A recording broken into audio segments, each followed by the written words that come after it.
আজ 7/7/2025 সোমবার ক্লাসে আলোচনায় আসছেন দিকপাল আদর্শবাদী হোমিওপ্যাথিক চিকিৎসক ডাক্তার নবকৃষ্ণ ঘোষ স্যারের পুত্র এবং ডাক্তার বিভা কাঞ্জিলাল ও ডাক্তার তপন কাঞ্জিলাল মহোদয়ের স্নেহধন্য শিষ্য doctor Raghunath Ghosh sir.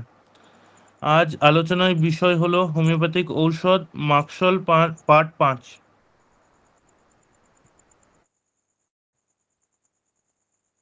Thank you সুমান্য, খুব বললি বলেছ, খুব খুশি হয়েছি।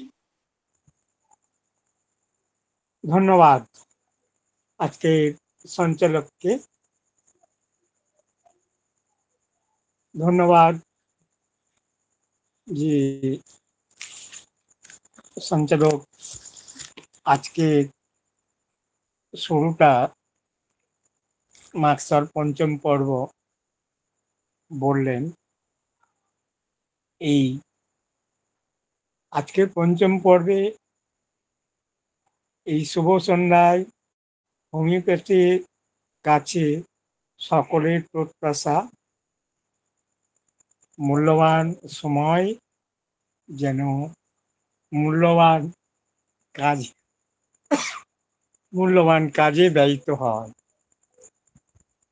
তাই প্রত্যেককে হোমিও দর্পণ গ্রুপের উপস্থিত সকলকে আমার শ্রদ্ধা ও ভালোবাসা জানিয়ে মাক্সারের পঞ্চম পর্ব শুরু করছি। শোনা যাচ্ছে কি আমায়? হ্যাঁ, শোনাচ্ছি। আচ্ছা, এখন এই যে মাক্সল আলোচনা, আমার একটা উদ্দেশ্য আছে। আজকে এই যে 5টা পর্ব হচ্ছে, উদ্দেশ্যটা কি না বুঝতেই পারছেন যে মাক্সাল একটা অ্যান্টিসেপ্টিক গ্রুপের ওষুধ। এই সিফিলিস দোষের যে পূর্ণ পরিচয় মাক্সালের মধ্যে আমরা দেখতে পাই বা ফুটে উঠেছে, এই ওষুধটার কার্যক্ষমতায় তার নানাভাবে নানা দিক থেকে তুলে ধরার চেষ্টা মাত্র, এছাড়া আর কিছুই নয়। তবে এটা ঠিক, এ ধরনের আলোচনা অনেকের ভালো নাও লাগতে পারে, কারণ তারা বলতেই পারে মার মার মনের মার দ্বারা আমরা কয়েকটা লক্ষণ যদি জানা থাকে এবং চিত্রটাও আমরা পরিষ্কার পেয়েও যাই মারকে, তাহলে এটা খুবই সত্যি যে এই এত দূর এত কিছু আলোচনার প্রয়োজনটা কি, এটা কিন্তু মিথ্যে নয়। এখন মাক্সলকে সর্বক্ষেত্রে, বিশেষত প্রাচীন রোগের বা পুরাতন রোগের ক্ষেত্রে আমরা অনেক সময় লক্ষণগুলোকে ঠিকঠাক বুঝে উঠতে পারি না বা খুঁজে পাই না। নানা দিক থেকে বিভিন্নভাবে, তাই আমরা চেষ্টা করব যতটা সম্ভব যে লক্ষণগুলোকে ঠিকঠাকভাবে যেন আমরা পৌঁছাতে পারি বা কালেকশন করতে পারি রোগীদের কাছ থেকে। তৃতীয় উদ্দেশ্য হচ্ছে যে সময় ক্ষেত্রে কিছু কিছু সতর্ক ও তুলে ধরা, যাতে করে ওষুধটা সম্পর্কে আরো ভালো ধারণা জন্মায়। আমাদের যে ভাইটাল ফোর্স সম্পর্কে যা বলা আছে, অর্থাৎ ভাইটাল ফোর্স ডিএরেঞ্জ হলেই তবে তো আমরা অসুস্থ হতে পারি। এই জায়গায় ভাইটাল ফোর্সকে যদি আমরা চিনতে পারি, পুরোপুরি না হলেও কিছুটা চিনতে পারি, তাহলে ওষুধ আমাদের দিতে সুবিধা হবে। এবারে এখানে একটা কথা বলার প্রয়োজন, আমি আপনি সকলেই মাক্সল দিয়ে অনেক রুগী আরোগ্য করেছেন, কিন্তু আজকের আলোচনার বিষয় থেকে সেই জায়গায় যাতে আমরা কোনো গুরুতর অবস্থায় মাক্সলকে চিনতে ভুল না করি সেই জন্যই বোধহয় আলোচনাটা আমার বিস্তৃত হচ্ছে এখন। তাই আমরা চেষ্টা করব যতটা সম্ভব রোগী রোগীর উপাদান বা এলিমেন্টস গুলোকে জানা, যাতে আরোগ্যযোগ্য রোগী আরোগ্য লাভ করতে পারে বা আমাদের ভুলে রোগী ক্ষতিকর বা মারাত্মক অবস্থায় যাতে না পৌঁছায়। আমাদের ক্ষুদ্র প্রচেষ্টায় এই ডিভোর্সের সংখ্যা কমাতে আজকাল বুঝতেই পারছেন কি হারে ডিভোর্স বাড়ছে, আলসার, টিউমার, আর্থাইটিস, সেই সঙ্গে সঙ্গে এই সমস্ত রোগের প্রকোপও বাড়ছে। এখন হোমিওপ্যাথির মান অক্ষুণ্ণ রাখতে আমাদের কিন্তু এই সমস্ত রোগগুলোকে খুব সুন্দরভাবে চেনার চেষ্টা করতে হবে, যাতে আমরা একটা নির্দিষ্ট ওষুধে মাক্সালের মতো ওষুধ বা অ্যান্টিসিপ্লেটিক কোনো ওষুধ নিয়ে আমরা সেখানে যেন না ব্যর্থ হই। তাই আলোচনাটা বিস্তৃত হলেও উদ্দেশ্যটা কিন্তু যে সিপ্লেটিক মায়োজমের মধ্যে যতগুলো ওষুধ আছে তার সবগুলো কভার না করা গেলেও কিছু কিছু তুলে ধরা, যাতে আমাদের একটা ওষুধ থেকে আরেকটা ওষুধকে পার্থক্য বিচার করে নিতে সুবিধা হয়। আরেকটা কথা বলতেই হয় যে রোগী যেটা অনুভব করে সেটা কিন্তু সাধারণ লক্ষণ, আর দেহাংশগুলো মানে দেহের অংশগুলো মানে কি বলবো এখানে লোকাল সিমটমস যেগুলো আছে বা লোকাল পার্টে আমরা সেই জায়গা থেকে যেগুলো অনুভব করে সেন্সেশন বা সেন্সেটিভ যাই বলি না কেন, সেইগুলোকে কিন্তু আমরা অসাধারণ লক্ষণ হিসাবেই চিহ্নিত করব। এখন ঘটনা হচ্ছে কি, এই সাধারণ লক্ষণ, অসাধারণ লক্ষণ, অদ্ভুত লক্ষণ, এই সমস্ত লক্ষণগুলো কিন্তু আমরা যখন ম্যাথমেটিকা পড়ব, ফিলোজফির সাথে সাথে যেন ম্যাথমেটিকাকে সুন্দরভাবে আমরা চিত্রগুলোকে ফুটিয়ে তুলতে পারি। তার জন্যেই আমরা এত দূর এত কিছু আলোচনার মধ্যে যাব। যাই হোক, গতদিনে আমরা যে আলোচনা করেছিলাম যে একটা ওষুধের সাথে আরেকটা ওষুধের মধ্যে পার্থক্য বিচার করা, আজকে আমরা নিদ্রাহীনতা নিয়ে পার্থক্য বিচার করব। এখন নিদ্রাহীনতা বললেই আমাদের প্রথম এসে যায় কার্সিনোসিন, সিপ্রিলিনাম, এই দুটো ওষুধ যেমন আসে সেই সঙ্গে আমরা মার্ট, টুলিয়াস এবং ল্যাকেসিসকেও কিন্তু দেখতে পাই। এছাড়াও অন্যান্য ওষুধও আছে। যাই হোক, আমরা কয়েকটা ওষুধ নিয়ে পার্থক্য বিচার করি, তাহলে আমাদের সুবিধা হবে। মার্কেট নিদ্রাটা কেমন? এদের নিদ্রাটা ঠিক মতো হয় না, স্বপ্নের মধ্যে দিয়েই রাত কাটে। এদের মধ্যে গভীর ঘুম দেখা যায় না বটে, মানে অনেক সময় আমরা যে ঘুম থেকে উঠে স্বাচ্ছন্দ্য বোধ করবে, গভীর নিদ্রায় নিদ্রিত হবে, তা কিন্তু আমরা মাঠের মধ্যে দেখতে পাই না। সিপিলি নামে কিন্তু গভীর নিদ্রা আছে। গভীর নিদ্রা থাকলে কি হবে, এদের নিদ্রা হলেও ঘুম ভাঙলে, একবার যদি ঘুমটা ভেঙে যায় তাহলে কিন্তু সহজে ঘুম আসতে চায় না বা আসেও না। এবারে কি হবে, যেহেতু ঘুমটা আসছে না, কিছুক্ষণ মানে তারা ঘোরাফেরার পর আবার ঘুমাতে যাবে। এই জন্য তাদের কিন্তু গভীর নিদ্রা হয় না বললেই চলে। কারণ সকালে যদি এরা ঘুম থেকে ওঠে, ঘুমে গভীর নিদ্রা হলে কি হবে, ঘুম থেকে উঠে একটা স্বাচ্ছন্দ্য বোধ করবে, কিন্তু আমরা সেপ্টেনামে পেশেন্টকে কখনো সেই স্বাচ্ছন্দ্য দেখতে মানে দেখা যায় না। এখন নিদ্রাহীনতা সিপিলি নামের একটা বিশেষ বৈশিষ্ট্যও বটে। এই যে আমরা সিপ্রেটিক মাইয়ম বলছি, সেখানে যদি আমরা সিপ্লেনামকেও দেখি, নসর গ্রুপের ওষুধ, এদের মধ্যে কিন্তু একটা বিশেষ বৈশিষ্ট্যই হলো যে ঘুম না হওয়া রাত্রিকাল।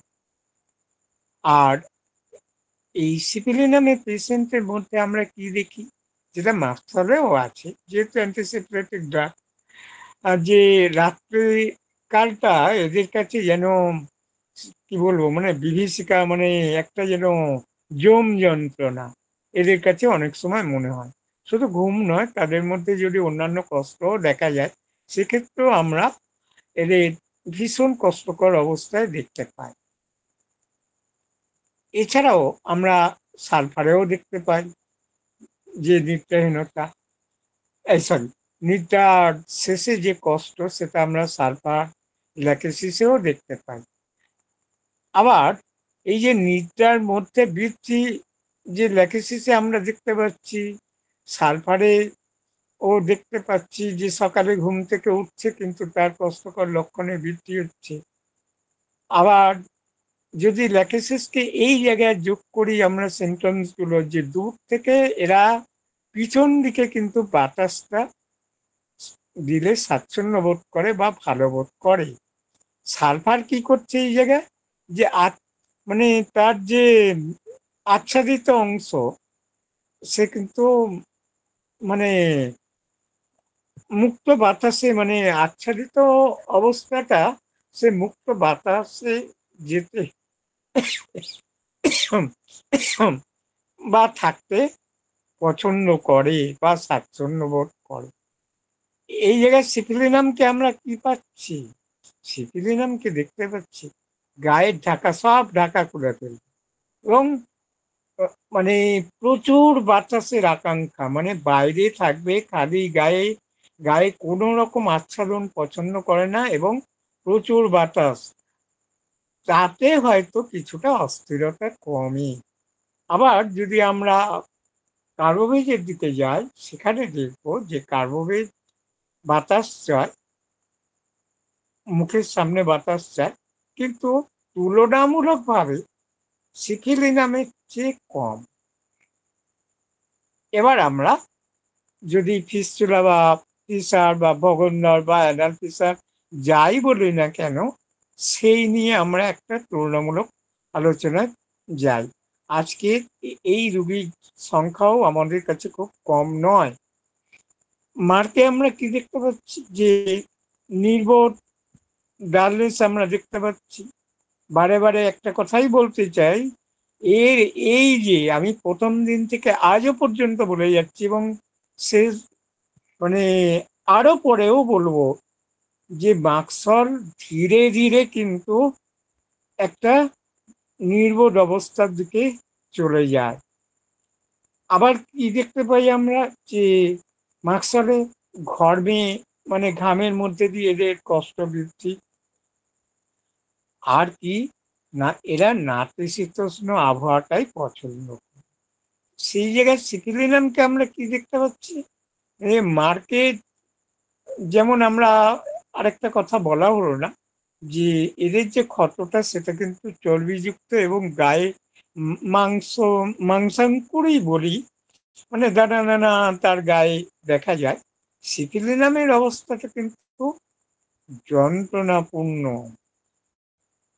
মার্কের হয়তো যন্ত্রণা আমরা দেখি না খুব একটা, দেখা যায়ও না, কিন্তু সেই জায়গায় আমরা সিপিলিনামে ভীষণ যন্ত্রণা দেখতে পাবো, এবং ক্ষত তো থাকবেই, এবং ক্ষতটা সবসময় এদের গভীর। সিপিলিটিক মায়াজিমের ধর্মই হচ্ছে যে ক্ষতটা গভীর, গভীরতার দিক থেকে একেবারে ভীষণ।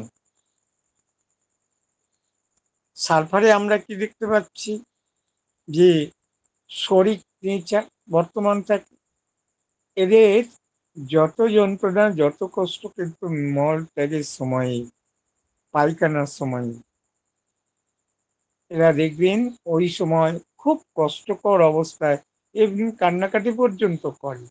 আর কি দেখি সালফারে, যে মলদ্বার হেজে যায় এবং লাল বর্ণ লাল বর্ণ ধারণ করে, মানে ওই জায়গাটা যেমন হেজে যায় তেমন লাল হয়ে যেতেও দেখা যায়।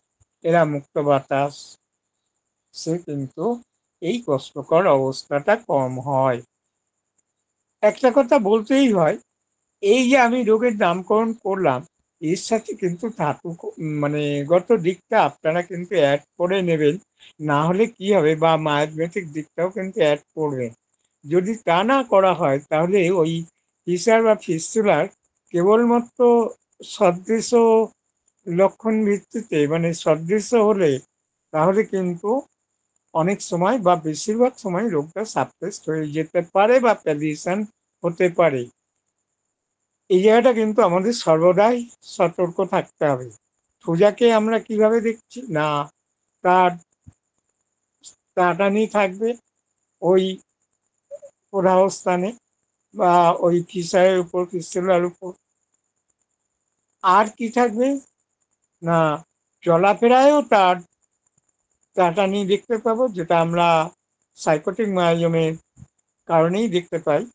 আরো একটা জিনিস যেটা দেখতে পাবো সেটা হচ্ছে যে একটা ওই মাংস, মানে যে অংশ টংশগুলো মাংসর মতো, যে মানে একটা বৃদ্ধি, কি বলবো, মানে ওই মাংসের অংশটা একটা যেন ফুলে ওঠা বা বেড়ে ওঠা বা বৃদ্ধি, এইরকম একটা ব্যাপার স্যাপার ঘটে।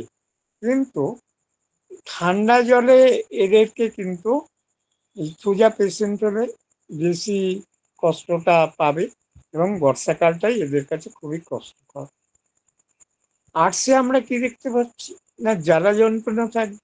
সবচেয়ে বড় কথা, এই যে জ্বালা, এই যে যন্ত্রণা, সেখানে স্বাভাবিক নিয়মটা কি, যা একটা ঠান্ডা কিছু চাইবে, কিন্তু আর্সেনিকের পেশেন্ট হলে সে ওই জায়গাটায় গরম চাইবে বা তাতে উপশম বোধ করবে। নাইট্রিক অ্যাসিডকে দেখুন, ও সরি, নাইট্রিক অ্যাসিডেও কিন্তু ওই আর্টসের মতনই জ্বালা যন্ত্রণা এবং গরমে উপশম আছে। আর্টসের কি দেখতে পাই সেই জায়গায় মৃত্যু ভয়, নাইট্রিক অ্যাসিডে তার পরিবর্তে এই মৃত্যু ভয়ের জায়গায় কি ভীষণ ক্রোধ, ভীষণ ভীষণ। নাইট্রিক অ্যাসিডের ক্ষত কিন্তু আমরা আরো গভীর প্রদেশে দেখতে পাই, যেটা আমরা এতক্ষণ বলে এলাম মাক্সল, বা বিশেষ করে সিক্লিনামকে বলতেই হয়। নাইট্রিক অ্যাসিডের ক্ষত কিন্তু আরো আরো আরো গভীর। আর্টসের ক্ষত কিন্তু অতটা গভীর নয়, অগভীরই বলা যায়, এবং আর্টসের সাধারণত ওই উপরের অংশটাতেই তার কষ্টকর অবস্থাটা দেখা যায়। নাইট্রিক অ্যাসিডে আরেকটা যেটা পিকিউলিয়ার সিমটমস হলো যে ওই জায়গায় তার খোঁচা মারাবার, মানে খোঁচা যেন কাঠি দিয়ে বা কোনো কিছু গোঁজা দিয়ে খোঁচা টোচা দেওয়া হচ্ছে, এই অবস্থাটা কিন্তু আমরা নাইট্রিক অ্যাসিডের মধ্যে দেখতে পাই। আর্টসের বৃত্তির সময়ও কিন্তু আমাদের লক্ষ্য রাখা উচিত, যে মডালিটি বলা আছে, আর ওইগুলো বলছি না, সেগুলো কিন্তু আমাদের দেখে দিতে হবে।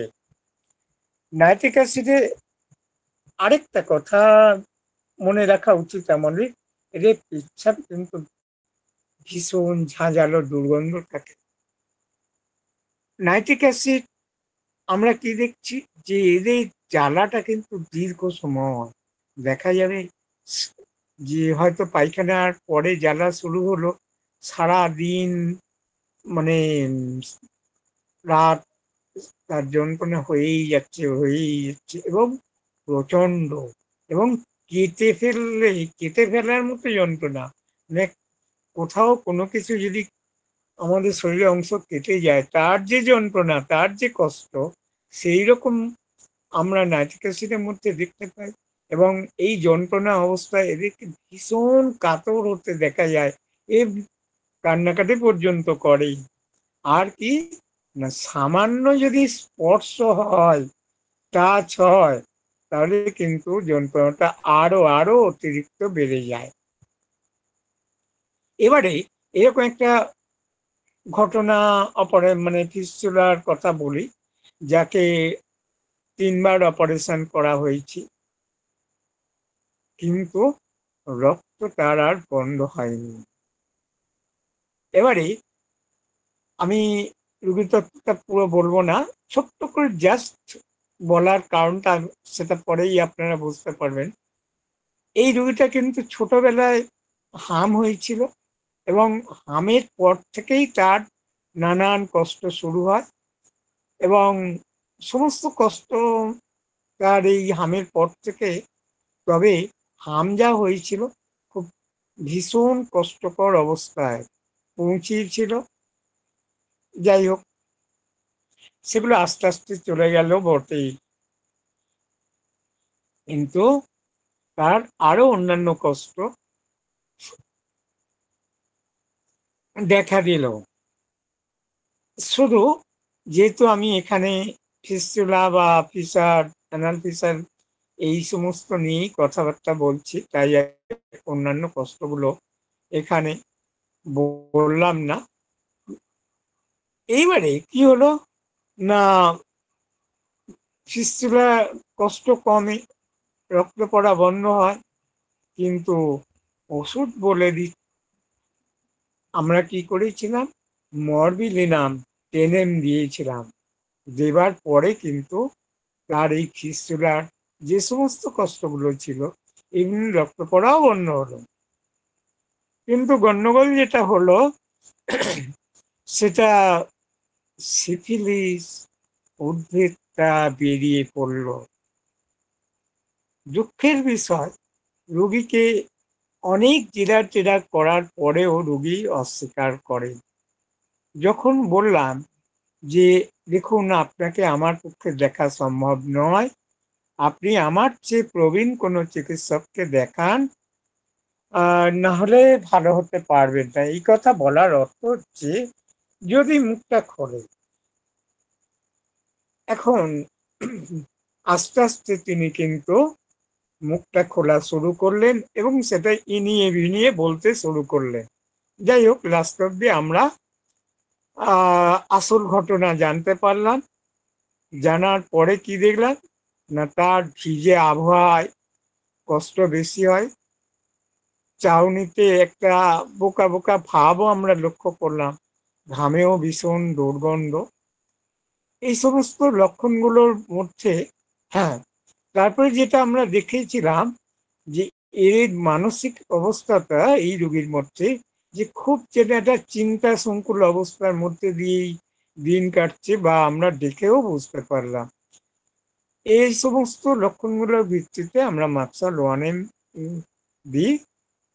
এইবারে আস্তে আস্তে কি হলো, সিফিলিসের ক্ষত কিন্তু এতটুকু কমেনি। মাক্সা লোয়ানিন ফের 2টো ডোজ দেওয়া হলো। আমি এখানে তারিখগুলো অমিটই রেখে গেলাম। ডোজ শিশিতে প্রমোচ্চ শক্তিতে 4 দিন পর পর দেওয়া হয়, কোনো উন্নতি নেই, নো রেসপন্স। এইবারে হ্যানিম্যানের কথা স্মরণ করতেই হলো। হ্যানিম্যান এই জায়গায় বলেছেন যে যখন আমরা প্রাইমারি সিফিলিস বা প্রাইমারি সাইকোসিস পাবো, তখন কিন্তু আমাদেরকে রিপিটেড ডোজে এবং বেশি বেশি করে ওষুধ দিতে বলেছেন। এইটা কিন্তু ব্যতিক্রমী বিষয়। এই একটা জায়গাতেই হ্যানিম্যান বলেছেন রিপিটেড ডোজে এবং বেশি বেশি করে ওষুধ দিতে। বাকি সমস্ত ক্ষেত্রে কি বললেন তিনি না, খুব সম্ভবত অর্গানন মেডিসিনে 6th এডিশনে এই কথা বলেছেন যে 10 নম্বর গ্লোবুলসের একটা মাত্র দানা জিভে দিতে বলেছেন। A single globules dry on the tongue. এইটা কিন্তু মাথায় রাখবেন। আমি এখানে 2টো 4টে বা তারও বেশি ডোজ দিচ্ছি মানেই যে সর্বক্ষেত্রে এটা করবেন না আপনারা। তার কারণ হচ্ছে এই একটি ক্ষেত্র ছাড়া, তার কারণ হচ্ছে যে এই সমস্ত গভীর ক্রিয়াকারী ওষুধগুলো 1-2টো ডোজেতেই অনেক সময় মানে খুব ভীষণ আমরা কাজ দেখতে পাই এবং অ্যাগ্রাভেশনটাও আমরা দেখতে পাই। তবে যদি আমরা তারপরে কিছু করতে চাই, ওভার মেডিকেটেড করতে চাই বা ওভার ডোজ হয়, সেক্ষেত্রে কিন্তু আমরা মাক্সলের কাজটা পুরোপুরি দেখতে পাবো না। তাই এই জায়গাটা আমাদের সতর্ক থাকতে হবে। যাই হোক, এখনো পর্যন্ত আমরা কিন্তু সিফিলিস যে উদ্ভিদ বেরিয়েছে তার উপরে কিছু করতে পারিনি। মাক্সল টেনে দিলাম, কি করলাম, 4টে পুড়িয়া দিলাম। বলা হলো যে 2টো ওষুধ, 2টো পুড়িয়া খাওয়ানো হবে 2 দিন পর পর, বাকি পুড়িয়া থাকবে 15 দিন পরে। যেহেতু দূরের রোগী, বাকি যে 2টো পুড়িয়া রইল 15 দিন পরে আমাদের ফোন করবে। তারপরে যদি আমরা বুঝি সেটা খেতে বলবো বা নিষেধ করব। যাই হোক, এর মধ্যে টেনেম দেওয়ার পরে কিন্তু একটু উন্নতি আমরা লক্ষ্য করেছিলাম। 15 দিন পরে আমরা আবার দেখলাম যে কাজটা যেন থেমে গেছে। বাকি 2টো পুড়িয়া কিন্তু খেতে দেওয়া হয়। এইখানে এইটা বলার অর্থ হচ্ছে যে দেখুন, পোটেন্সিটাও কিন্তু ওষুধ নির্বাচনের ক্ষেত্রে কত জরুরি। যে আমরা যখন মাক্সল 1M দিলাম তখন কিন্তু কাজটা দেখতে পেলাম না, যখন 10M দেওয়া হলো তখন কিন্তু আমরা কাজটাকে দেখতে পেলাম। আবার বলে দিচ্ছি যে এই ব্যতিক্রমী বিষয়টা কিন্তু যেন আমরা সবাই মনে রাখি, কারণ বর্তমান দিনে বুঝতেই পারছেন কিভাবে ওভার মেডিকেটেড করা হচ্ছে। তাই যাতে আমরা এই ভুলটা না করি, তাই রিপিট করলাম। যাই হোক, এবারে আসি যে আমরা যাই বলি না কেন, যেভাবেই আলোচনা করি না কেন, একটা কথা পরিষ্কার যে সিফিলিস অর্থে কিন্তু যেমন সিফিলিনাম নয়, মাক্সাল নয়, আবার গনোরিয়া সংক্রান্ত বিষয়ে মেডোরিনাম বা থ্রুজা কেন হবে না। আবার আমরা দেখেছি যে টিউবারকুলোসিস মানেই সেখান থেকে যে কোনো রোগ হোক না কেন, টিউবারকুলিনাম ববিনাম, এটা কিন্তু হোমিওপ্যাথিক নিয়ম নয়। হোমিওপ্যাথিক নিয়মটা কি তাহলে? না, এটা নোসড গ্রুপের ওষুধ হলেও এবং গভীর ক্রিয়াশীল হলেও বিষয়টা কিন্তু আমাদের অন্য। বিষয়টা কি না, সুস্থ ব্যক্তির উপর আমরা প্রয়োগ করে যে লক্ষণগুলো পাবো তার ভিত্তিতেই কিন্তু আমরা ওষুধ প্রয়োগ করতে পারি, নচেত কিন্তু করা উচিত নয়। যাই হোক, এবারে মাক্সল বুঝতেই পারছেন যে একটা ধাতু দোষ মানে নিবারণ করতে এর কি ভীষণ ক্ষমতা। আর এটাও ঠিক, যদি আমরা লক্ষণ সাদৃশ্যের ব্যবহার করতে পারি তাহলে কিন্তু মারাত্মক রেজাল্ট পাবো। এবারে আসি যে সিফিলিস রোগ যখন গলায় গিয়ে বাসা বাঁধে বা তার কর্মকাণ্ড শুরু করে, তখন আমরা দেখি ছোট ছোট কি না, ওই যে ক্ষতগুলো, সিফিলিটিকের যে ক্ষতগুলো, ওগুলো কিন্তু যুক্ত হয়ে আইলিফটা পর্যন্ত খসিয়ে দিতে পারে, ধ্বংস করে দিতে পারে, নষ্ট করে দিতে পারে। তাহলে এই ক্ষয়ের, এই যে ক্ষয়, এটা কি আমরা কিভাবে দেখতে পারি? না, পেশেন্টের মধ্যে ডিস্ট্রাকশন হচ্ছে। এই ডিস্ট্রাক্টিভ নেচারে কি যদি আমরা এই জায়গায় বাধা না দিতে পারি সময় মতো, তাহলে কিন্তু রোগীটার ইহকাল পরকাল শেষ হয়ে যাবে। ওই সঙ্গে তার মুখমণ্ডলের সঙ্গে তার দেহযন্ত্রের অন্যান্য মানে মানে সারা শরীরটাই একরকম তার পচিয়ে দিতে পারে।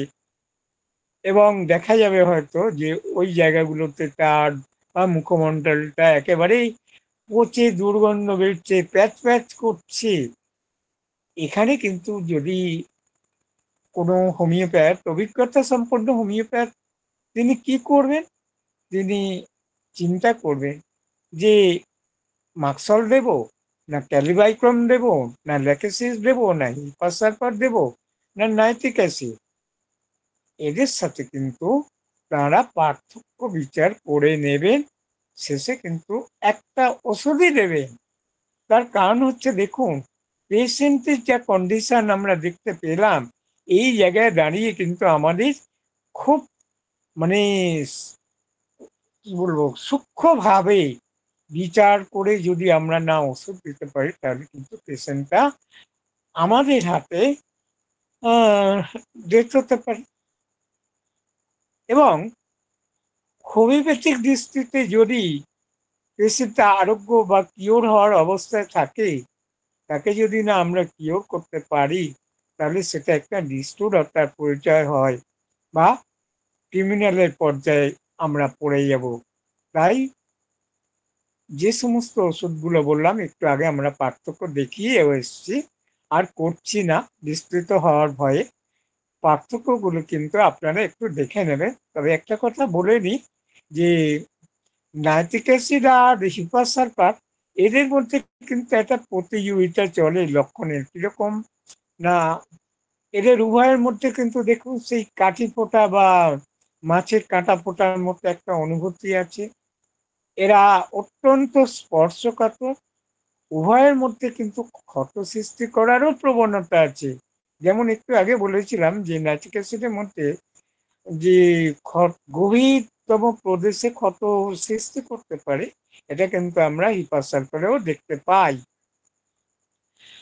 তাই অনেক সময় দেখা গেছে যে এই দুটো ওষুধের মধ্যে কিন্তু, যেহেতু প্রতিযোগী লক্ষণ আমরা দেখতে পাই, তাই অনেক সময় আমাদেরকে খুব চিন্তা ভাবনা করেই একটা নির্দিষ্ট ঔষধে পৌঁছাতে হয়, যে হিপার না নাইট্রিক অ্যাসিড। আমরা একটা কথা প্রায়ই বলি যে সুনির্বাচিত ওষুধ, এই কথাটা কিন্তু আপেক্ষিক। কেন্টের কাছ থেকে ধার নিয়েই বলছি কথাটা। যাই হোক, বিষয়টা এইরকম যদি আমরা দেখি, 10 জন চিকিৎসক 10 রকম ওষুধ নির্বাচন করলে কোন চিকিৎসকের ওষুধটা যে মানে সুনির্বাচিত হলো, সেটা কিন্তু আমরা পিওর অফ হেডিংস গাইডিংস ল ছাড়া বলতে পারবো না। এখন কোন একজন চিকিৎসক ওষুধ সব ঠিকঠাক দিলেন, মাক্সারই হয়তো দিলেন, কিন্তু আমি অন্যান্য দিকগুলো বাদই দিলাম, কিন্তু কি হলো না, মাক্সল দেবার পরে দেখা গেল পেশেন্টটার অবস্থা আরো শোচনীয় হয়ে গেল। এসেছিল যে অবস্থা, হয়তো আপনার 50 কিলো ওয়েট নিয়ে এসেছিল, সেই জায়গায় দেখা যাচ্ছে ওয়েটটা ভীষণভাবে লস হয়ে গেল, 40-45 কিলো চলে আসলো। পেশেন্টের অবস্থা অন্যান্য দিকেও খুব খারাপ। তাহলে এখানটায় কি আমরা ওষুধ সুনির্বাচিত করতে পারলাম? পারলাম না। মার্শাল কিন্তু তার ওষুধ, মানে যা সিমটমস দিয়েছে সব দিক থেকে বিচার করলে মার্শাল তার ওষুধ, কিন্তু ফাইটার ফোর্সটা যে একেবারে দুর্বল অবস্থায় আছে, মার্শালটা ওই সময় তার প্রয়োগ করা উচিত হয়নি, বা আমাদের করা উচিত হয়নি। ওই পেশেন্টটাকে হয়তো আরো 10 বছর আগে বা আরো 15 বছর আগে করা উচিত ছিল। সেই সময়টা আমরা পার করে এসেছি। তাই এই ক্ষেত্রে দুটো পথ আমাদের হাতে আছে। সেটা হচ্ছে যে মার্শালের চেয়ে কম ক্ষমতা সম্পন্ন ওষুধকে যেমন আমরা ওই জায়গায় ভাববো, আবার আমাদের একটা মানে 50 মিলিসিমের যে পোটেন্সি গুলো এসছে, সেখান থেকেও আমরা মাক্সলকে যদি ধীরে ধীরে পোটেন্সি গুলো দিতে পারি, তাহলে অনেক সময় দেখা যায় যে এই জায়গাটা আমরা ওভারকাম করতে পারছি, তাই বলবো এই জায়গাটা আমাদের সতর্ক হয়েই কিন্তু এই সিফিলিটিক পেশেন্টকে বিশেষ করে সিরিয়াস অবস্থায় যেন ওষুধ নির্বাচন ঠিকঠাক হলেও, সুনির্বাচিত হলেও আমরা যেন বুঝে সুঝে ব্যবহার করি। এবারে দেখা গেল যে কণ্ঠনালীতে হয়তো সিফিলিস জনিত কোনো ক্ষত দেখা দিয়েছে, সেই সঙ্গে টিউমারও সৃষ্টি করেছে, ছোট্ট ছোট্ট টিউমার সৃষ্টি করেছে। এইখানটা আর একটা কথা বলে নি, এই যে আমরা রিপোর্ট হোমিওপ্যাথরা করায় না বা করাবার প্রয়োজন নেই আমরা অনেকে বলি, প্রয়োজন হলে আমরা নিশ্চয়ই রিপোর্ট করাবো। এইখানে একটা যদি আমরা এক্সরে করাই, সেখানে হয়তো বাইরে থেকে আমরা বুঝতে পারলাম না, দেখা গেল হয়তো এক্সরে করাবার পরে আমরা টিউমার পেলাম। তাহলে এই জায়গাটা আমাদের কিন্তু যে পেশেন্টের মধ্যে সাইকোটিক মায়োজমটাও আছে, সেটা অন্যান্য দিক থেকে না মানে হয়তো আমরা বুঝতে পারিনি, কিন্তু এই জায়গাটা থেকেও আমরা বুঝতে পারি। তবে এইখানে একটা কথা বলে রাখি যে আপনার সাইকোসিস মানেই টিউমার, এই কথাটা কিন্তু আমরা যেন না বলি। একটু পরেই আমরা দেখতে পাবো কেন বললাম কথাটা। যাই হোক, তাহলে আমরা প্রয়োজনে অবশ্যই রিপোর্ট করাবো, কিন্তু কথায় কথায় বা অপ্রয়োজনে যেন না আমরা এই রিপোর্টগুলো না করি। কারণ বুঝতেই পারছেন যে এই যে বারবার এক্সরে করানো, রিপোর্ট করানো, সেখানেও কিন্তু একটা ক্ষতিকর অবস্থা ফুটে উঠতে পারে। যাই হোক, এবারে কি হলো, ওই টিউমারটা খুব দ্রুততার সঙ্গে তার হয়তো মানে গলরোধ করতে পারে, আবার সেই সঙ্গে ওখান দিয়ে কি দেখতে পাচ্ছি আমরা, তরল পাতলা আঠার মতো পুঁজের মতো চাপ সৃষ্টি হচ্ছে। তাহলে এই জায়গাটা দুটো জিনিস আমরা দেখতে পেলাম, দুটো মায়োজমকেই আমরা দেখতে পাচ্ছি। আর শরিক মায়োজম তো আছে, সেটা তো কথাই নেই। তাহলে এই ক্ষেত্রে আমরা হিপারকেও যেমন চিন্তা করব, মাক্সারকে চিন্তা করব, নাইট্রিক অ্যাসিডকেও আমরা যেমন ভাববো, সেই সাথে কিন্তু আমরা সুজাকেও ভাববো, মেটোকেও ভাববো। শুধুমাত্র টিউমার শুনেছি মানে সুজা, এইগুলো কিন্তু আমাদের বিচার্য বিষয় নয়। তাই আমরা এইরকম জায়গায় দাঁড়িয়ে আমরা হিপারের মতো ওষুধও ব্যবহার করতে পারি, আর হিপারের মধ্যেও সাইকোটিক ক্ষমতা কিন্তু খুব কম নেই। যাই হোক, এইবারে দেখা গেল সাইকোসিস জনিত আঁচিল আমরা যদি ধরি বা দেখি, সেখানেও কিন্তু আমরা কি দেখতে পাচ্ছি, আঁচিলটা কিন্তু সাইকোসিস জনিত যে অবস্থার কথা বলা হয়েছে তাই, কিন্তু সেখানে দেখা যাচ্ছে হিপারে ধাতুগত লক্ষণ পাচ্ছি, প্লাস কি পাচ্ছি না, ওই আঁচিলে যেন ওই কাঠি বোটার মতো একটা অনুভূতি পাচ্ছি। তাহলে আপনারাই বলুন যে এখানে আমরা থুজা দেব না হিপারকে দেব। যাই হোক, এটা আজকের শ্রোতা মণ্ডলীর কাছে আমি প্রশ্নই রাখলাম। তবে আমার যুক্তিতে আমি কিন্তু হিপারই সাব্যস্ত করব।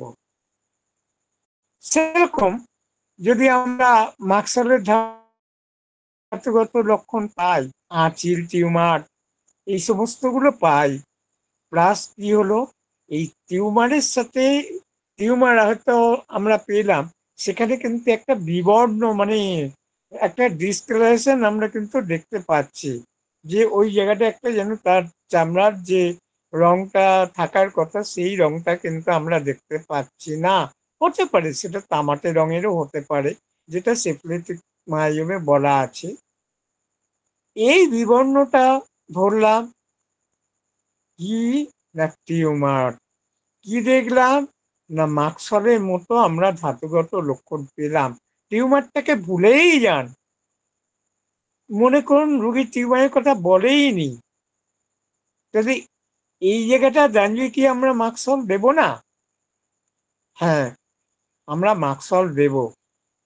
এই জায়গায় আমরা অনেককেই দেখি যে আপনার সোজা একটা নিষ্ঠুর ভাবে ব্যবহার করা হচ্ছে। নিষ্ঠুর ভাবে কেন বললাম, যে আমি এমন একজন রুগীকে, দুজন রুগীকে পেয়েছিলাম, সেটা এইখানে বলতে চাই না, আপনারা অবাক হয়ে যাবেন যে একটা ছোট্ট টিউমার, খুব সংক্ষেপে বলে নিই, ছোট্ট টিউমার, একটা গুলির মতো টিউমার, সেইটাকে মানে একটা বৃহৎ আকার, বৃহৎ রূপ নিতে দেখা গিয়েছিল এই সোজা ওভার মেডিকেটেড হওয়ার জন্য।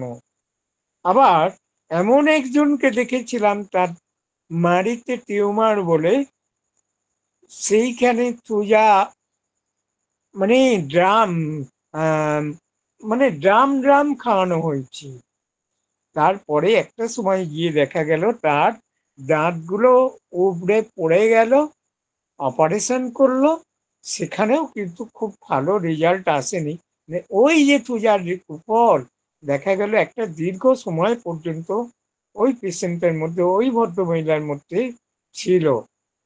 তাই বলবো যে আমরা যারা সুজাকে ওইভাবে ব্যবহার করি, এটা নিষ্ঠুরতার পরিচয় ছাড়া আর কিছুই নয়। তাই সাবধান এক্ষেত্রে।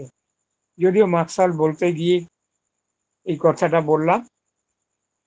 যাই হোক, এবারে আমরা যদি কোনো ফোঁড়ার রুগী আসে তাদেরকে কি দেখব না, এখানে ফোঁড়াটা ওঠার আগে থেকে হয়তো একটা কনকনানি, ব্যথা, বেদনা বা কোনো রকম পোড়াও বা লাল, সবচেয়ে বড় কথা ওখানে একটা উত্তাপের সৃষ্টি করবে, একটা হিট হবে। যদি মাকসলে ফোঁড়া হয়, পেশেন্ট হয়, তাহলে কিন্তু ওই উত্তাপ থাকবে না। উত্তাপ হওয়াটা স্বাভাবিক, উত্তাপ না থাকাটাই অস্বাভাবিক। এটা আমরা কিন্তু মাকসলের মধ্যে দেখতে পাই।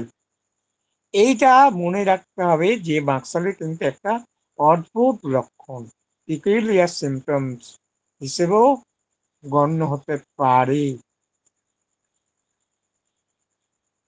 আচ্ছা, এবারে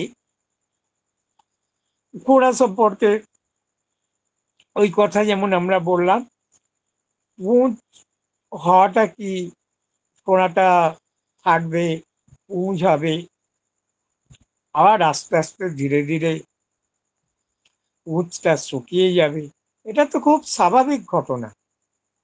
কিন্তু যদি মাকসালের পেশেন্ট হয়, ওই ফোঁড়াটা মাকসালের হয়, তাহলে কিন্তু দেখবেন যে ওই ক্ষতটা আরো গভীরে পৌঁছিয়ে যাচ্ছে।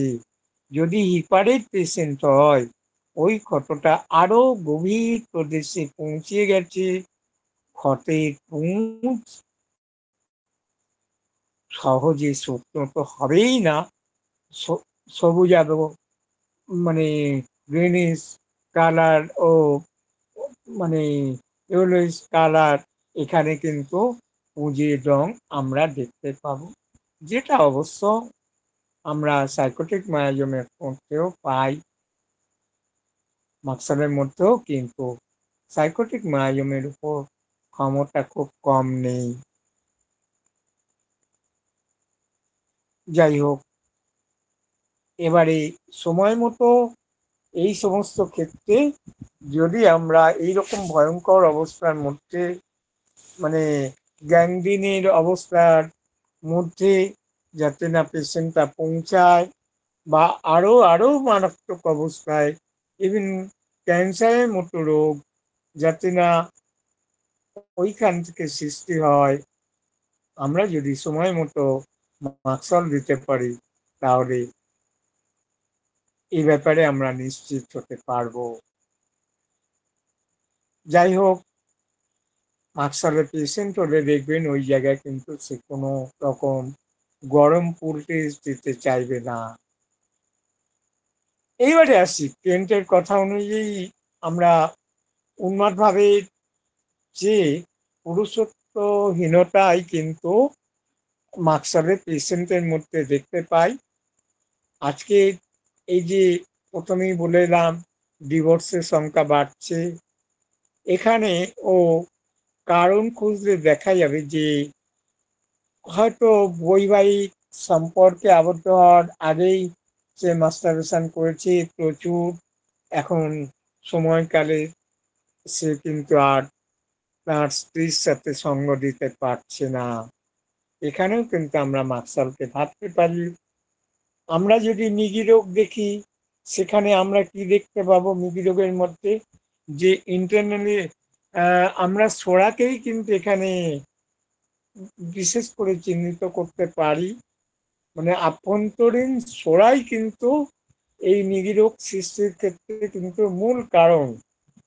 এবারে ওই সোরার জন্য আমরা কি করব না, ওই সোরাটাই কিন্তু সোরা রোগ থেকে বা সোরা মাইজম আমরা এখানে বলবো না, সোরা রোগটাকেই বলি মৃগী রোগ। ওইটা থেকে কিন্তু আমরা দেখতে পাবো যে উন্মাদ রোগের সৃষ্টি করেছে, এবং দেখা যাবে যে এর ফলে আমরা পুরুষত্বহীনতাও দেখতে পাবো।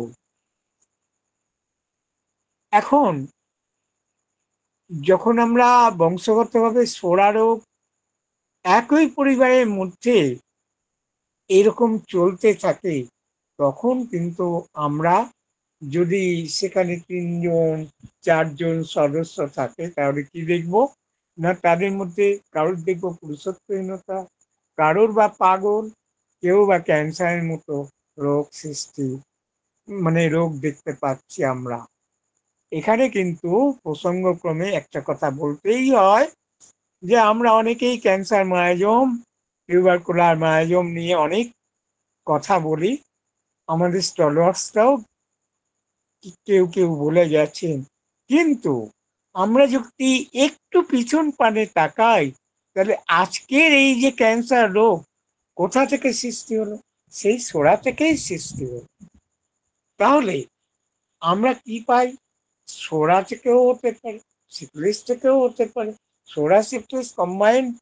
সোরা তো আছেই, তার সাথে সিফিলিস যদি ব্লিডিং হয়, আবার সাইকোসিস যদি ব্লিডিং হয়, বা 3 জন একত্রিত ভাবেও ক্যান্সারের মতো রোগ সৃষ্টি করতে পারে। তাহলে একটু ক্যান্সার মায়াজম বড়টা কি দোষের হয়ে যাচ্ছে না? কারণ এই 3টে মায়াজমের যে কোনো একটা থেকেই কিন্তু ক্যান্সার সৃষ্টি হতে পারে, যাই হোক, বা 3টে থেকেই হতে পারে। এই আভ্যন্তরীণ সোরা যখন সিফিলিস দোষ বা সাইকোসিস দোষের সঙ্গে মিলিত হয়, তখন কিন্তু ফলটা আরো মারাত্মক হয়। মানে এই যে আভ্যন্তরীণ সোরা, এর সাথে যদি আর দুটো দোষ বা সিফিলিস বা সাইকোসিস বা 3টে একসঙ্গে যদি মিলিত হয়, তাহলে কিন্তু ফলটা আরো কত মারাত্মক হতে পারে ভাবুন। যে শুধু সোরা এই জায়গায় নিয়ে চলে গেল। যাই হোক, এই ঘটনাগুলো বলার অর্থ হচ্ছে যে এগুলো যদি আমরা ঠিকঠাক ভাবে মায়াজমটাকে চিনে নিতে পারি, তাহলে যখন একটা অ্যান্টিসিফিলিটিক ওষুধের প্রয়োজন হবে, এভরিন মাক্সারের মতো ওষুধের প্রয়োজন হবে, তখন কিন্তু আমাদের দিতে সুবিধা হবে। কিন্তু এখানে একটা সমস্যা আছে। সমস্যাটা কি, এই যে একটু আগেই বললাম যে এই যে মায়াজম গুলো যখন মিশ্রিত হচ্ছে, তখন তার ফলাফল কতটা মারাত্মক। যখন আপনি একটা মাক্সলের পেশেন্টকে ভাবছেন যে মাক্সল দেব, কিন্তু মাক্সলের যে মাক্সল নিঃসন্দেহে গভীর ক্রিয়াকারী ওষুধ এবং এর ক্রিয়াও দীর্ঘ, তাহলে তার যে আরো গভীর ক্রিয়াকারী ওষুধের প্রয়োজন। সেই জায়গায় দাঁড়িয়ে হয়তো আমরা মেজোরিয়ামের কিছু কিছু লক্ষণ পেলাম, এবং মেজোরিয়াম দেখা গেল যে বা সিপ্লিডামের মতো ওষুধ হতে পারে, সেই জায়গায় কাজটা ঠিকঠাক ভাবে করবে। যাই হোক, এই জায়গাগুলো আমাদের একটু বোঝার ব্যাপার আছে। এখন প্রায় 11টা বেজে গেল, আর বেশি সময় নেব না। আজকে মার্কশাল যেহেতু শেষ করব, সেই কারণে আর কয়েক মিনিট সময় চেয়ে নিচ্ছে আপনাদের কাছে। যাই হোক, এখন এদের যে পুরুষত্বহীনতার কথা বললাম, এরা কিন্তু অত্যন্ত অনুভূতি প্রবণ হয়। মার্কশালের পেশেন্ট কিন্তু প্রকাশ করতে পারে না। কি বললাম? যেটা অত্যন্ত অনুভূতি প্রবণ, কিন্তু মার্কশালের প্রকাশটা কম। বহিঃপ্রকাশ তার মধ্যে ঠিক মতো ফুটিয়ে তুলতে দেখা যায় না। রাত্রে বৃত্তি, মানসিক দিক থেকে যদি আমরা দেখি, এরা অত্যন্ত, এদের মধ্যে উদ্বেগ প্রবণতাও যেমন আছে, দুঃখও আছে, অস্থিরতাও এদের মধ্যে খুব কম নয়।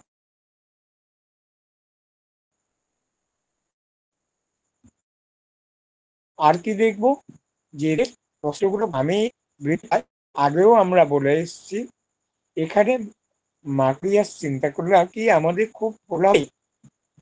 তাহলে এই পুরুষত্বহীনতা যদি আমরা কমাতে পারি, তাহলে আমাদের ডিভোর্সের সংখ্যাও কমে যাবে। এই জায়গাটা কিন্তু মেডোরিনামের সাথে আপনারা একটু, বা আরো যে স্ট্যাটিস্টিক দিয়ে আছে তাদের সাথেও কিন্তু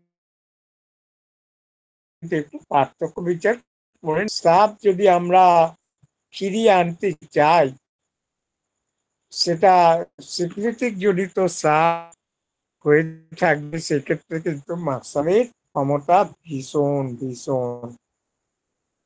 যেমন অনেক সময় দেখা যায় পেশেন্টের মধ্যে হয়তো ঘাম বসে গিয়ে নানান কষ্ট দেখা দিচ্ছে, বা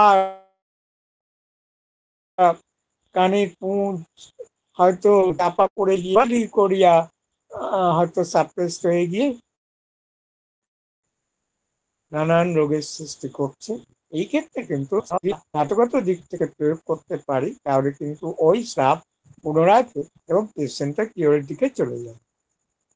মার্শালে আমরা চক্ষু রোগেও কিন্তু, মানে চোখের কষ্টে খুব খুব বেশি করে অপব্যবহৃত হতে দেখা যায়। খুব সহজ কথায় বলতেই হয় যে, মনে হয় যদি মার্শালকে এই চক্ষু রোগে ঠিকঠাক ভাবে ব্যবহার করতে পারি, তাহলে চক্ষু বিশেষজ্ঞের কাজ কিন্তু অনেক কমে যাবে।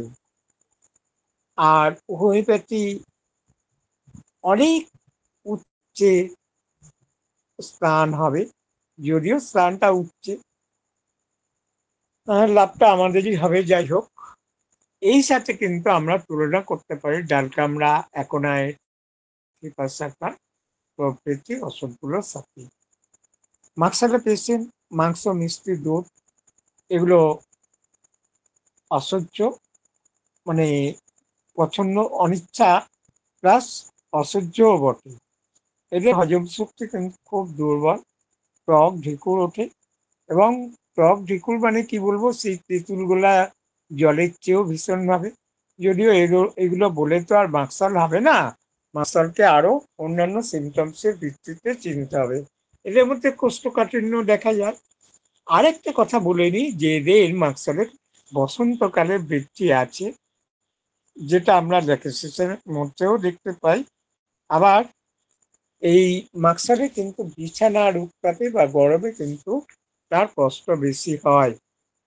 যাই হোক, এদের মলের যে সমস্ত, মানে পায়খানার যে সমস্ত লক্ষণগুলো আছে, নাক্সম, মাকড়, পিকাক, মেজেরিয়াম, সালফার, এদের সাথে কিন্তু আমাদের তুলনা করে দেখে নিতে হবে। আর একটা কথা বলে নিই এই প্রসঙ্গে, যে আমাশায় যদি আমরা আর্সেনিক ব্যবহার করতে চাই, খুব ভালোভাবে চিন্তা ভাবনা করে যেন ব্যবহার করি, না হলে কিন্তু ইষ্টের পরিবর্তে অনিষ্টই হবে। যেহেতু তুলনামূলক আলোচনাগুলো আমি পুরোপুরি করছি না, তবু একটু একটু করে আমি কিন্তু জাস্ট হিন্টস দিয়ে বেরিয়ে যাচ্ছি। এবারে দেখুন, এদের কি হচ্ছে না, পুরুষ এবং স্ত্রী উভয় রোগীর মধ্যে কিন্তু যৌনাঙ্গে জ্বালা পোড়ার অনুভূতি থাকে, ফোঁটা ফোঁটা মূত্র ত্যাগ করে এবং এরা কষ্টে খুব চিৎকার করে মাকসালের পিছনে। আর মাকসালের মধ্যে কি দেখতে পাই না, এদের সাপ খুব হাজাকর, মানে একেবারে হেজে একাকার হয়ে যায় এবং দুর্গন্ধ তাতে খুব কম নয়। আরেকটা কথা আমাদের মনে রাখতে হবে, এই যে যুবক যুবতীদের, তাদের কিন্তু স্তনযুক্ত দেখা যায়। যাই হোক, এটা কেন্টও বলেছেন, আমিও কিন্তু একটি মাত্র ছেলের ক্ষেত্রে পেয়েছি, যার বয়স হচ্ছে 18-19 বছর বয়স। আর ভেরি রিসেন্ট এক ভদ্রমহিলাকে পেয়েছি। এইরকম দুটো রুগীকে ধাতুগত লক্ষণ মিলিয়েই কিন্তু মাকসল দেওয়া হয়েছে, দুজনেরই উন্নতি লক্ষ্য করি। যাই হোক, এই এবারে আসি, এদের যে মূত্রটা, পেচ্ছাপটা, ইউরিনটা যেখানে লাগবে সেখানে কিন্তু একটা চুলকানি ভাবটা থাকবে, মানে যেখানে লাগবে জল দিয়ে যদি না ধুয়ে টুয়ে নেওয়া হয়, দেখবেন অনেক আহ, মহিলারাও এসে কিন্তু কথাটা স্বীকার করে যে যদি আমি না ধুয়ে ফেলি তাহলে পাগলের মতো আমাকে চুলকিয়ে যেতে হয়।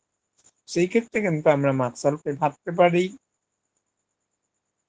আর এই যে প্রস্রাবের কথা বললাম, এটা পুরুষ, স্ত্রী, শিশু, প্রৌঢ়া, বৃদ্ধ, বৃদ্ধা সবার ক্ষেত্রে হতে পারে, যে যেখানে প্রস্রাব লাগবে সেখানে কিন্তু চুলকানি। এই ওষুধটা কিন্তু বন্ধ্যাত্ব রোগেও ব্যবহৃত হয়। বন্ধ্যাত্ব রোগে আমরা সাইকোটিক গঠিত ওষুধ যেমন পাই, আবার সিক্রেটিক গঠিত ওষুধও এই বন্ধ্যাত্ব রোগের ক্ষেত্রে প্রয়োজন হতে পারে। যাই হোক, কেন্টের কথা অনুযায়ী বলতেই হয়, গর্ভ সঞ্চার প্রথম দিকে যদি কোনো পেলভিক অঞ্চলে ব্যথা বেদনা থাকে, তাহলে কিন্তু মার্কোরিয়াস একটা মূল্যবান ওষুধ।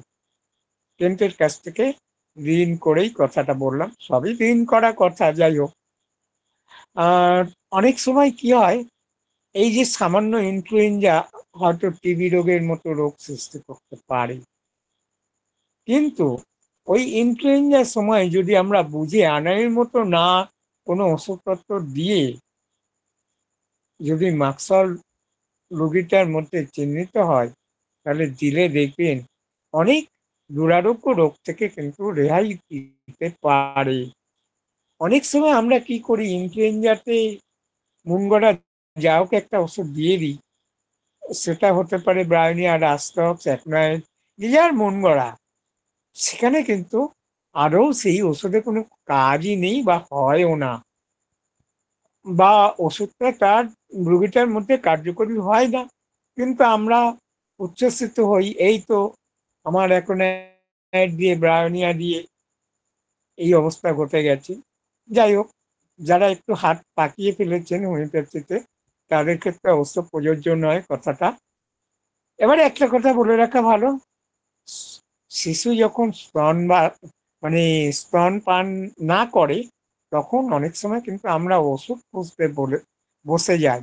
এই সময়টা কিন্তু আমাদের দেখে নেওয়া উচিত যে ওই মায়ের বুকের দুধের স্বাদের কোনো গন্ডগোল আছে কিনা, অর্থাৎ স্বাদটার কোনো বিকৃত মানে বিকৃতি ঘটেছে কিনা, সেটা কিন্তু আমাদের পরীক্ষা করে দেখে নেওয়ার দরকার। সেটা হতে পারে যে অন্য বাচ্চার মাধ্যম দিয়েও দেখা যেতে পারে, সে যদি না দুগ্ধ পান করে, তাহলে তো বুঝতেই পারা যাচ্ছে যে হয়তো মায়েরই কোনো গণ্ডগোল। এইরকম আমার অভিজ্ঞতা থেকেই আমি বলছি। এই মাকে সরি, এই বাচ্চাটাকে কন্টিনিউ ওষুধ দিয়ে যাচ্ছিল, কিন্তু খুব ভালো করে পরীক্ষা নিরীক্ষা করে দেখা গিয়েছিল যে বাচ্চাটার কোনো সমস্যা নয়, সমস্যা ছিল ওই মায়ের বুকের দুধে। তাই বাচ্চাটা দুধ পান করতে পারছিল না। যাই হোক, এটা বলতে গিয়ে বলে ফেললাম। সিফিলিটিক ডোজ সামান্য কাটা ছেঁড়া অবস্থাও কিন্তু ক্যান্সার এর মতো অবস্থা সৃষ্টি করতে পারে। এই জায়গায় আমরা যদি আমাদের বুদ্ধির প্রয়োগ করে মাক্সা লিপাসাকার বা আরো অন্যান্য ওষুধ প্রয়োগ করতে পারি, তাহলে কিন্তু আমরা সেই রোগীটাকে মারাত্মক অবস্থা থেকে রেহাই দিতে পারি। মাক্সাল আলোচনা যদিও শেষ হয় না, তবুও বলতে হয় যে আমার জ্ঞান গরিমা মতো শেষ করার সময় একটা কথা বলবো, সেটা হচ্ছে রোগী যেটা অনুভব করে সেটা কিন্তু সাধারণ লক্ষণ, দেহাংশগুলো যেটা অনুভব করে সেটা অসাধারণ লক্ষণ। আমরা যখন মেডিকার যে কোনো ওষুধ পড়ি না কেন, এইভাবে খুঁটিয়ে খুঁটিয়ে যেন পড়ি, অত্যন্ত যত্ন সহকারে।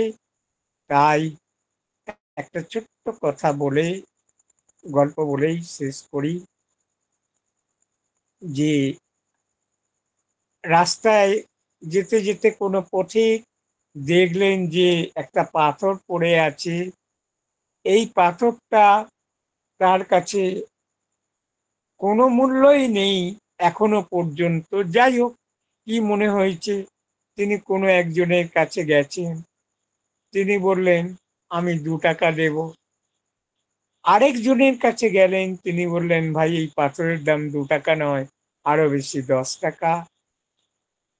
যখন তিনি জহুরের কাছে গেলেন, সেই পাথরের দাম দেখা গেল হয়তো সেই জহর সেই জহরের দাম দেখা গেল হয়তো কয়েক লক্ষ টাকা।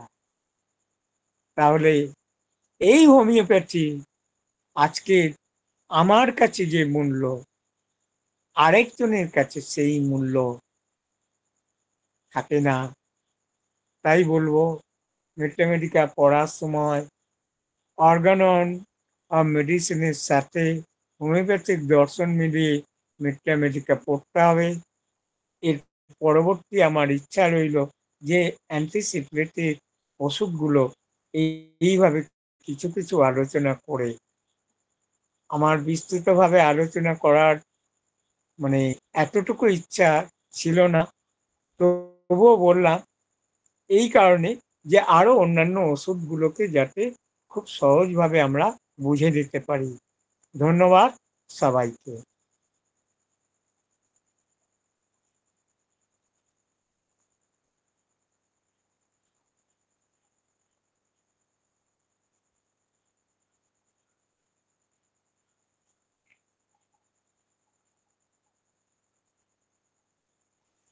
হ্যাঁ, আমরা একটা সুন্দর বক্তব্য শুনলাম, কিন্তু টাইম অনেক ওভার হয়ে গেছে, যার জন্য আমরা পরবর্তী সংযোজন বা পর্বটা রাখছি না। কারো যদি প্রশ্ন থাকে, ছোটখাটো প্রশ্ন থাকলে করতে পারেন।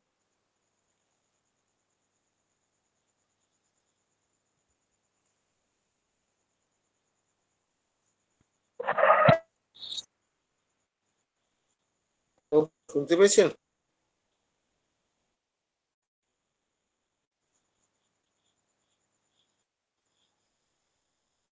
তাহলে কারো কোনো প্রশ্ন নেই পেলাম না, তাই আজকে এখানে আমরা আলোচনা শেষ করছি। সকলকে ধন্যবাদ, শুভরাত্রি, আজকের মতো বিদায় নিচ্ছি।